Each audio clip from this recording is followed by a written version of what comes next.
اللہ فرماتے ہیں میری زمین پہ عداوت نہ کرو، فساد نہ مچاؤ، قتل نہ کرو، خون نہ بہاؤ، ناحق لوگوں کا خون نہ بہاؤ۔ اللہ پاک کی زمین ہر روز صبح کو عرض کرتی الہی لوگ مجھ پہ زنا کر کے چلتے ہیں، بدماشی کر کے چلتے ہیں، اجازت دے میں لقمہ بنا کر نگل جاؤں، مجھے اپنے اوپر ان کا چلنا پسند نہیں، مجھے اچھا نہیں لگتا۔ ہر روز آواز لگاتی ہے ظالمو، بدکارو، بدماشو، میرے اوپر دندناتے پھرتے ہو، ایک نہ ایک دن میرے اندر آؤ گے، تمہیں پتہ چل جائے گا کہ میں تم کو کتنا دشمن رکھتی تھی۔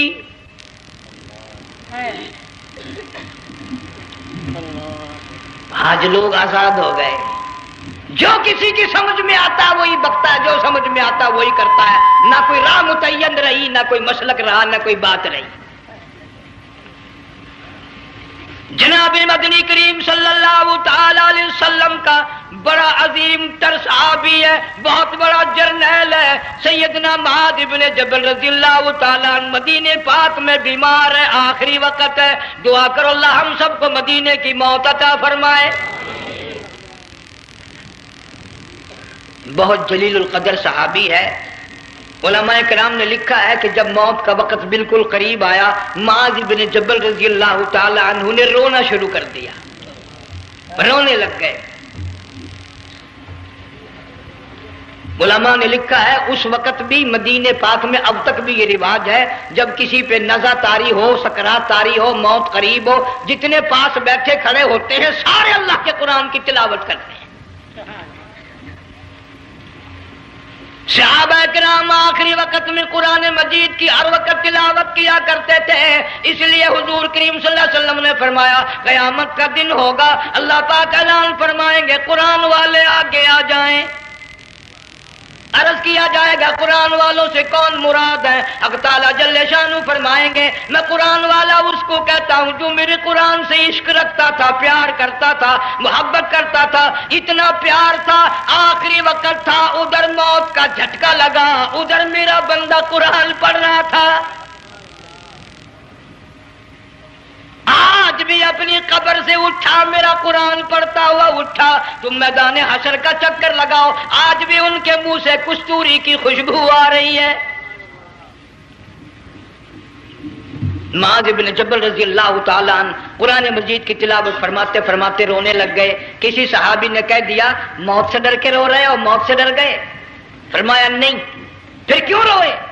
صحابی کہتا ہے میرے دل کی تمنا میرے دل میں رہی، میری آرزو پوری نہ ہو سکی، میری حسرت پوری نہ ہوئی، میرا ذوق پورا نہ ہوا، میرا شوق پورا نہ ہوا، میری تمنا تھی گرمی کا موسم ہو، رمضان کا مہینہ ہو، میں روزہ دار ہوں، جہاد فی سبیل اللہ ہو، کفر اسلام کا مقابلہ ہو، میں کئی کافروں کو قتل کر دیتا، پھر کافر بھی اکٹھے ہو کر مجھ پہ ٹوٹ پڑتے، میرا ناک کاٹ لیتے، میری زبان کاٹ لیتے، میں اللہ کی حضور میں جاتا، اللہ مجھ سے پوچھتا معاذ دنیا سے کیا لایا؟ میں عرض کرتا الہی بولوں کیسے، زبان بھی تیری نام پہ کٹا کے آیا ہوں،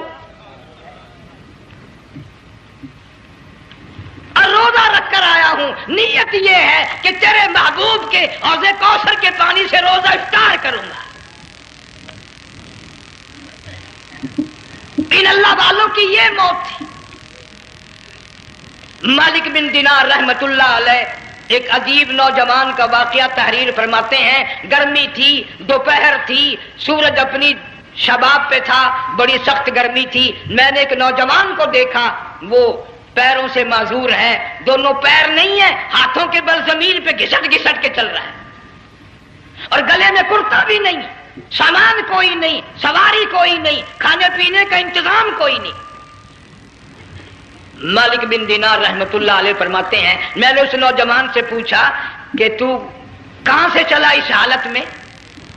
کہنے لگا میں بلخ بخارے سے چلا ہوں۔ تجھے یوں ہی ہاتھوں کے بل گھسٹتے چلتے کتنا عرصہ گزر گیا؟ نوجوان کہنے لگا اللہ والے 7 برس ختم ہو کر 8واں لگ چکا ہے، اس حالت میں کہ جی ہاں اسی حالت میں، تیرا کھانا پینا۔ جوان کہنے لگا والذی ہوا یطعمنی ویسقین، مریضت فہو یشفین، اللہ ہی کھلاتا ہے وہی پلاتا ہے، بیمار ہو جاتا ہوں وہی تندرستی عطا کرتا ہے۔ اور نوجوان دوپہر بڑی سخت ہے، گرمی بڑی سخت ہے، میرے یہاں دوپہر کو آرام کر لے، قیام کر لے، کچھ دیر ٹھہر جا، آج میرے یہاں قیام کر لے۔ نوجوان رونے لگا اور کہنے لگا مالک بن دینار، یہ 2-4 منٹ جو تیری ساتھ باتوں میں میرے خرچ ہو گئے، مجھے ان کا ہی بڑا دکھ ہے، میں اور اپنی اس معذوری میں ہاتھوں کے بل 2-4 گز گھسٹ کر اور اپنے رب کے قریب ہو جاتا۔ یہ جو تیری ساتھ بات کرنے میں تھوڑا سا وقت خرچ ہو گیا، مجھے اس کا ہی بڑا دکھ ہے۔ ارے تو تھک گیا ہوگا۔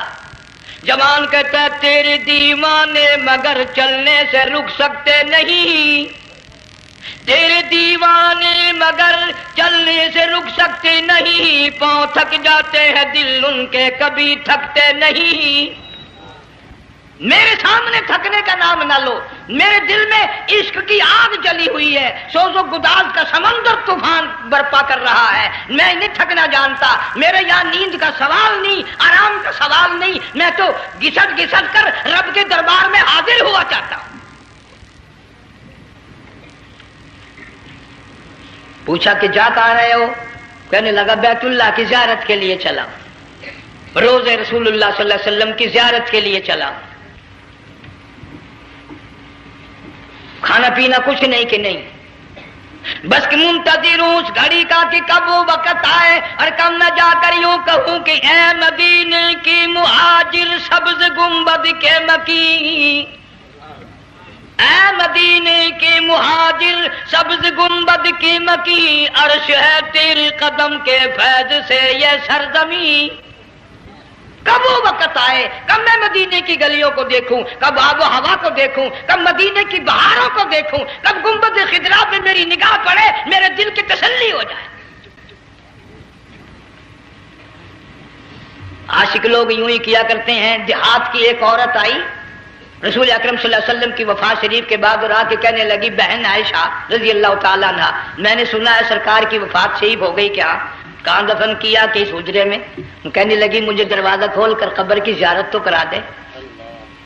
عورت ساتھ دیہات کی رہنے والی چوکٹ پہ کھڑی ہو کے کہنے لگی آقا جب بھی آتی تھی زبان تیری ہوتی تھی، قرآن خدا کا سنتی تھی، مسائل پوچھتی تھی، زیارت کرتی تھی، اب یہ زندگی اچھی نہیں لگتی، میں تیرے قدموں میں مرنا چاہتی ہوں۔ علماء نے لکھا ہے ایک چیخ ماری، چوکٹ پہ گر کر جان دے دی۔ سبحان اللہ۔ مالک بن دینار رحمت اللہ علیہ فرماتے میں بھی اس سال حج کے لیے گیا، مینا میں میں نے دیکھا کہ بڑا مجمع لگا ہوا ہے ایک جگہ، تو میں بھی گیا کہ یہ لوگ کیوں اکٹھے ہیں۔ میں نے لوگوں میں سے جھانک کر دیکھا تو وہی نوجوان بیٹھا ہے جس کو میں نے دوپہر کے وقت دیکھا تھا، وہی حالت ہے، گلے میں کرتا نہیں، گٹھڑی نہیں، تھیلا نہیں، سامان نہیں، اور رو رو کے یوں کہتا مولا آج کسی نے دمبی کی قربانی دی، کسی نے بکری کی قربانی دی، کسی نے اونٹ کی قربانی دی، کسی نے گائے کی قربانی دی، میں فقیر ہوں، میں مسکین ہوں، میں بالکل مفلس اور نادار ہوں، میرے پاس تو یہ میری جان ہے، میں اس کی قربانی دیا چاہتا ہوں، قبول فرما۔ ہزاروں لاکھوں لوگوں کے سامنے ایک چیخ ماری اور مینا میں جان دے دی۔ اس حالت میں ان اللہ والوں کا آخری وقت آتا ہے۔ ایک ہم لوگ مرتے ہیں ایکسیڈنٹوں میں، سڑکوں پہ، ادھر موت کا جھٹکا لگ رہا ہے، ادھر منہ میں کنجری کا گانا۔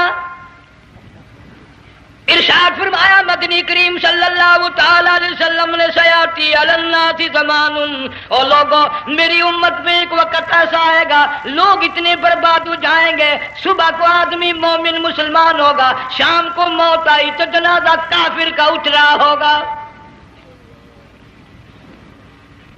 گھروں میں، محلوں میں آج موت آتی ہے، کنجری کا گانا منہ میں ہوتا ہے، ادھر دم نکل رہا ہے، ادھر کنجری کا گانا کانوں میں آواز آ رہی ہے، میت کو غسل دیا جا رہا ہے، کنجری کی آواز آ رہی ہے، جنازہ اٹھا کر لے جا رہے ہیں، کنجری کی آواز آ رہی ہے، قبر میں میت اتاری جا رہی ہے، کنجری کی آواز آ رہی ہے، قبر پہ مٹی ڈالی جا رہی ہے، کنجری کی آواز آ رہی ہے۔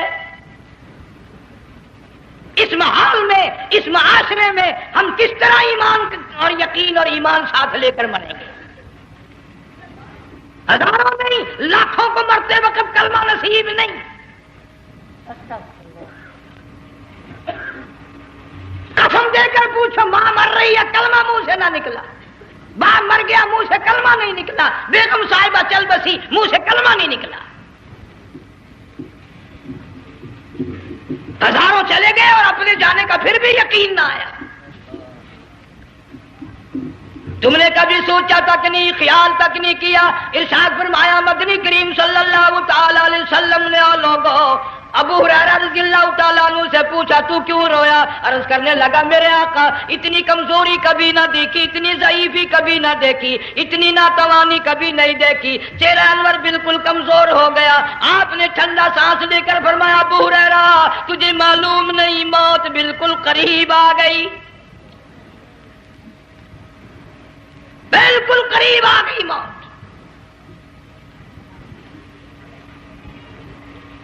تیری ایک انگلی پکڑ کر اگر کوئی مروڑ دے کتنا دکھ ہوگا، درد ہوگا. ہائے ہائے ہائے. جنگ والوں کبھی تم نے سوچا نہیں 360 رگیں ٹوٹیں گی کیا حال بنے گا، اعضاء چھوٹیں گے، سر کے بالوں سے لے کر پیروں کے ناخنوں تک ہر جوڑ کو توڑ کے رکھ دیا جائے گا. وزیروں سفیروں امیروں حسینوں جمیلوں تمام کے جوڑوں کو اکھاڑ کے رکھ دیا جاتا ہے.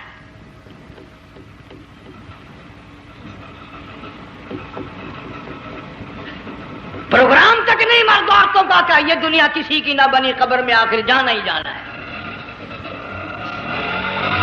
علماء کرام نے لکھا ہے کہ حضرت عیسیٰ علیہ الصلوۃ والسلام کے پاس لوگ آئے اور کہنے لگے نئی نئی قبروں سے مردے زندہ کر کے دکھاتے ہو، آؤ ہم ایک پرانی قبر پہ لے کے چلتے ہیں، مردہ زندہ کر کے دکھاؤ. عیسیٰ علیہ السلام تشریف لے گئے، فرمایا قم باذن اللہ. ایک نوجوان زندہ ہو کر قبر سے نکل کر سامنے آ کر کھڑا ہو گیا.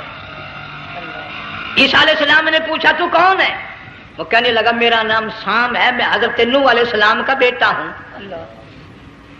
تو پیغمبر کا دماغ تو پیغمبر کا ہوتا ہے نا. فرمایا تجھے تو بڑا عرصہ قبر میں گزر گیا، کتنے ہزار سال قبر میں گزر گئے؟ کہ جی ہاں.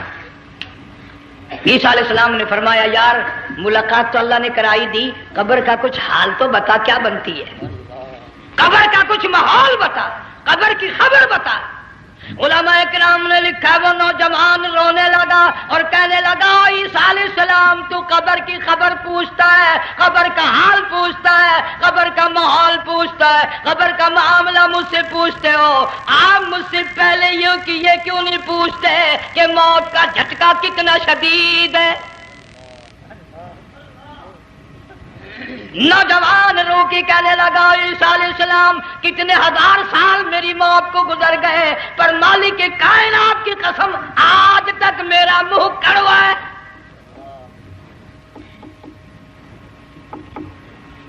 اس لیے جنگ والوں لمبی چوڑی بات کہنے کا وقت نہیں، حالات نہیں. میں تو تمہیں اتنا سا پیغام دینے آیا، کھانے پینے کا زمانہ ہے. میں جانتا ہوں تم کیلے کھاتے ہو، تمہیں کیلے کا ذائقہ معلوم ہے، امرود کا ذائقہ تم کو معلوم ہے، انار کا ذائقہ تمہیں معلوم ہے، انگور کا ذائقہ معلوم ہے، انناس کا ذائقہ معلوم ہے، آم کا ذائقہ معلوم ہے، ہزاروں پھلوں کے ذائقے تمہیں معلوم ہے، ہزاروں مٹھائیوں کے ذائقے تمہیں معلوم ہے، ہزاروں بیکری کی چیزوں کے ذائقے تمہیں معلوم ہے، ہزاروں شربتوں کے ذائقے معلوم ہے. پر تم نے جنگ والوں کبھی بھی قبرستان میں جا کر قبر والوں سے یہ نہیں پوچھا او قبر والوں ذرا بتاؤ تو صحیح موت کا ذائقہ کیسا ہے؟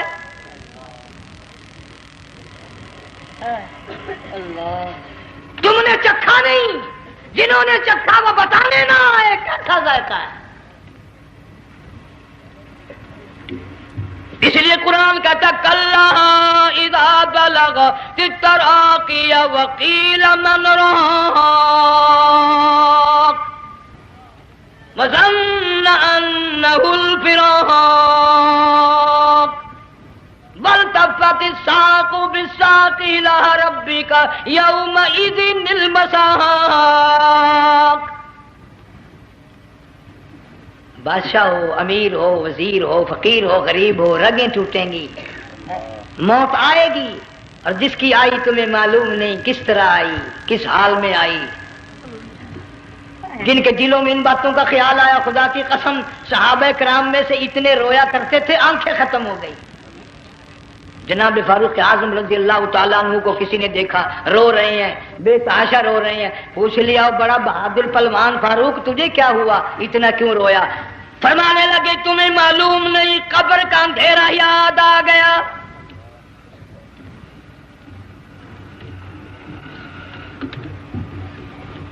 ایک 1,29,000 صحابہ کرام اس آخرت کے لیے قربانیاں دیتے آئے. اولاد کی قربانی دی، مال کی قربانی دی، جان کی قربانی دی، جو کرنا پڑا وہ کر گزرے، لیکن محمد عربی صلی اللہ علیہ وسلم کا دامن نہ چھوڑا. اسی لیے ہر سال اللہ پاک جل شانہ نے اس امت کو یہ موقع دیا کہ سنت خلیل پہ عمل کرتے کرتے قربانیوں کی یاد تازہ ہو جائے، قربانیوں کی یاد تازہ ہو جائے. قرآن کریم میں جا بجا ابراہیم علیہ السلام کا اللہ پاک نے ذکر خیر فرمایا. یوں فرمایا ہم نے ان کے بڑے امتحان کیے، بڑی آزمائش کی، وہ ساروں میں کامیاب ہوئے. تم ہر وقت اللہ سے یہ دعا کیا کرو اللہ ہمیں امتحان میں نہ ڈالے، آزمائش میں نہ ڈالے. ہم امتحان کے قابل نہیں. یہ ہمارے جو امتحان ہوتے ہیں ان میں نقل ماری جاتی ہے، تو اللہ امتحان لے گا تو نقل کیسے ماریں گے، کیسے کام چلے گا؟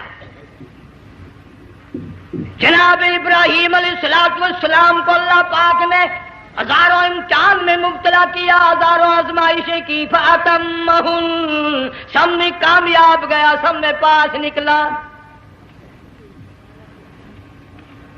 ایک آزمائش ایسی بھی آئی اللہ کی توحید کی وجہ سے، شرک کو مٹانے کی وجہ سے ابراہیم علیہ السلام کا سارا مصر فلسطین دشمن بن گیا.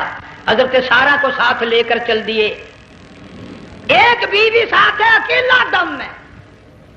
یہاں تو لوگ محلوں میں شہروں میں کہتے ہیں جی میں اکیلا ہی ہوں، میں کیا کروں. اگر خلیل کہتا کہ میں اکیلا ہوں تو آج قرآن میں اس کا ذکر خیر کیسے ہوتا؟ پرواہ نہ کی. وہ کہتا میرے لیے میرا اللہ کافی ہے. کون کہتا ہے میں اکیلا ہوں، میری ساتھ تو اللہ ہے. مصر سے گزرنے لگے، بادشاہ کے ملازموں نے بادشاہ کو جا کے بتایا بڑی خوبصورت عورت گزر رہی ہے تیرے حلقے سے، بہت بڑی خوبصورت عورت ہے. کہ ملازم پکڑ کے لے کے چلے تو عورت ساتھ حضرت سارہ رونے لگ گئی. خلیل میرا کیا بنے گا؟ پیغمبر کو اللہ کی ذات پر بڑا یقین ہوتا، فرمایا پرواہ نہ کر، میری آبرو میرے مولا کی آبرو ہے، چاہے جہاں چلی جا میری عزت کی حفاظت میرا اللہ کرے گا. فرمایا فاللہ خیر حافظا وہو ارحم الراحمین. پرواہ نہ کر، میں اس کا پیغمبر ہوں، نبی ہوں، چیخا میں جلا اس کے لیے، سارے دکھ اٹھاتا ہوں اس کے لیے، میری عزت کی حفاظت وہی کرے گا. محل میں جا کر حضرت سارہ کو بند کر دیا. بادشاہ نے بلوایا ہے عزت لوٹنے کے لیے، بادشاہ نے پکڑوا کر منگوایا ہے آبرو برباد کرنے کے لیے. بادشاہ کا ارادہ ہے سارا کی عزت کو برباد کرنے کا، اور اللہ کا پروگرام ہے سارا ادھر آ، اس محل میں ایک معصوم بچی ہے جس کا نام ہاجرہ ہے، میں اس کو اتنا پسند کرتا ہوں، اللہ فرماتے ہیں اس کے پیٹ سے اسماعیل ذبیح اللہ کو پیدا کرنا چاہتا ہوں، اس کی نسل سے حبیب اللہ کو لانا چاہتا ہوں. آج تک کسی کی انگلی اس کی طرف نہیں اٹھی. سارا محل میں آؤ، اس کو آ کر ساتھ لے جاؤ تاکہ میرے ذبیح اللہ کی پیدائش کا معاملہ بن جائے. بادشاہ کا ارادہ ہے آبرو برباد کرنے کا، اللہ کا ارادہ ہاجرہ کی آبرو بچانے کا. فرمایا وَيَمْكُرُونَ وَيَمْكُرُ اللَّهُ وَاللَّهُ خَيْرُ الْمَاكِرِينَ. اس نے بھی تدبیر بنائی، میں خدا نے بھی تدبیر بنائی. بادشاہ آیا حضرت سارہ کے قریب برائی کا ارادہ کر کے. مفسرین نے لکھا ہے حضرت سارہ نے فرمایا مجھے 2 رکعت نماز پڑھنے دے.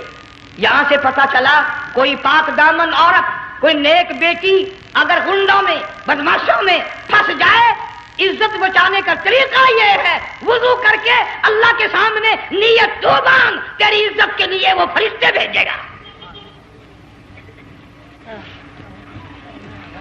علماء کرام نے لکھا ہے کہ ایک جہاز سمندر میں چل رہا ہے، طوفان آیا، جہاز تختہ تختہ ہو گیا، کچھ لوگ غرق ہو گئے، ڈوب گئے، کچھ تختوں پہ بہ کر کے چلنے لگے۔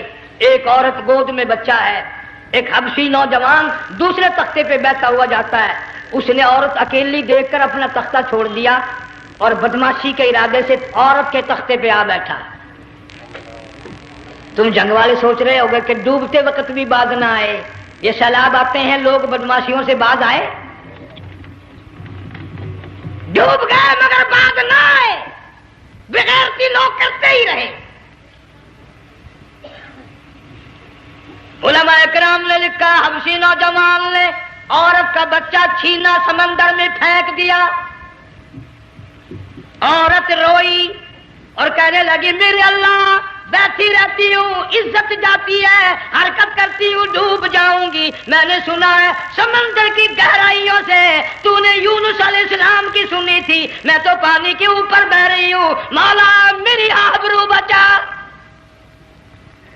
میرا ایمان بچا، میری عزت بچا، تیرے سوا میری سننے والا کوئی نہیں، لا الہ الا انت سبحانک انی کنت من الظالمین۔